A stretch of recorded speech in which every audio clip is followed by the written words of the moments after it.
వెలుగునిచ్చిన త్యాగం. మల్లెపల్లె అనే ఒక అందమైన పల్లెటూరు. అక్కడ లక్ష్మి అనే ఒక పేదరాలు ఉండేది. ఆమె భర్త చనిపోయినప్పటినుండి తన ఏకైక కొడుకు కిరణ్ను పెంచడం కోసం ఆమె అహోరాత్రులు శ్రమించేది. తెల్లవారుజామునే లేచి ఎండనక వాననక పొలాల్లో కూలిపనులకు వెళ్లేది. లక్ష్మికి తన కొడుకు కిరణ్ అంటే ప్రాణం. వాడు బాగా చదువుకుని గొప్ప ప్రయోజకుడు కావాలని ఆమె కలలు కనేది. రాత్రిపూట కిరణ్ కిరోసిన్ దీపం వెలుతురులో చదువుకుంటుంటే లక్ష్మి విసనకర్రతో విసురుతూ వాడికి చెమట పట్టకుండా నిద్ర రాకుండా జాగ్రత్తపడేది.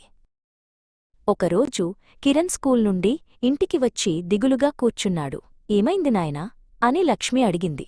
నగరంలో జరిగే పెద్ద ప్రవేశ పరీక్ష రాయడానికి చాలా ఫీజు కట్టాలని, కాని ఇంట్లో డబ్బులు లేవని కిరణ్ కన్నీళ్లు పెట్టుకున్నాడు. ఆ పరీక్ష రాస్తేనే వాడికి పైచదువులకు అవకాశమొస్తుంది. కిరణ్ బాధ చూడలేక లక్ష్మి తన గదిలోకి వెళ్ళింది. తన పెళ్లినాడు భర్త చేయించిన ఏకైక గుర్తు తన చేతికి ఉన్న బంగారు గాజుల వైపు చూసింది. అవి ఆమెకు ఎంతో ఇష్టమైనవి, కాని కొడుకు భవిష్యత్తు ముందు ఆ నగలు చాలా చిన్నవిగా అనిపించాయి. మరుసటి రోజు ఉదయాన్నే లక్ష్మీపట్నం వెళ్లి ఆ గాజులను అమ్మేసింది. వచ్చిన డబ్బుతో తిరిగి వచ్చి కిరణ్ చేతిలో పెట్టింది. ఇదిగో నాయనా, వెళ్ళి నీ పరీక్ష ఫీజు కట్టు. నువ్వు బాగా చదువుకోవాలి, అదే నాకు 10,000 అని చెప్పింది.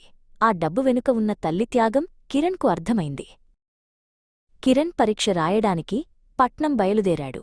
బస్సు ఎక్కే ముందు లక్ష్మివాడి తల నిమిరి దీవించింది. జాగ్రత్తగా వెళ్లొద్దు నాయనా, భయం వద్దు అని చెప్పింది. కిరణ్ బస్సు కిటికీలో నుండి తన తల్లిని చూస్తూ ఆమె కష్టాన్ని ఎప్పటికీ మర్చిపోకూడదని మనసులో గట్టిగా అనుకున్నాడు. ఏళ్లు గడిచాయి. లక్ష్మి ఇంకా ముసల్దైపోయింది. ఆమె కళ్ళు మసకబారాయి. ఒంట్లో సత్తువ తగ్గింది. అయినా కొడుకు చదువు పూర్తి కావడానికి ఇంకా కష్టపడుతూనే ఉంది. ప్రతి నెలా కిరణ్ నుండి వచ్చే ఉత్తరమే ఆమెకు కొండంత బలం. ఒకరోజు ఊర్లోకి ఒక పెద్ద తెల్లటి కారు వచ్చింది. ఊరి ప్రజలందరూ ఆశ్చర్యంగా ఆ కారువైపు చూస్తున్నారు. ఆ కారు నేరుగా లక్ష్మి ఇంటి ముందు ఆగింది. కారు మీద జిల్లా కలెక్టర్ అని రాసి ఉంది. కారులో నుండి సూటు వేసుకున్న ఒక యువకుడు దిగాడు. అది కిరణ్. వాడిప్పుడు జిల్లా కలెక్టర్. తన తల్లి పడిన కష్టానికి ప్రతిఫలంగా ఈ గొప్ప స్థాయికి చేరుకున్నాడు. ఊరి జనం నోళ్లూ వెళ్లబెట్టారు.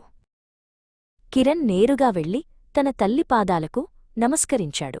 తన తలమీద ఉన్న కలెక్టర్ టోపీని తీసి ఆమె ఒడిలో పెట్టాడు. అమ్మా, ఈ పదవి, ఈ గౌరవమంతా నీ త్యాగమే. నీ గాజులు అమ్మి నన్ను చదివించావు. ఈరోజు నీ కొడుకు ఈ జిల్లాకే అధికారి అయ్యాడు అన్నాడు. లక్ష్మి కళ్లలో ఆనంద బాష్పాలు రాలాయి. తల్లి ప్రేమ గెలిచింది.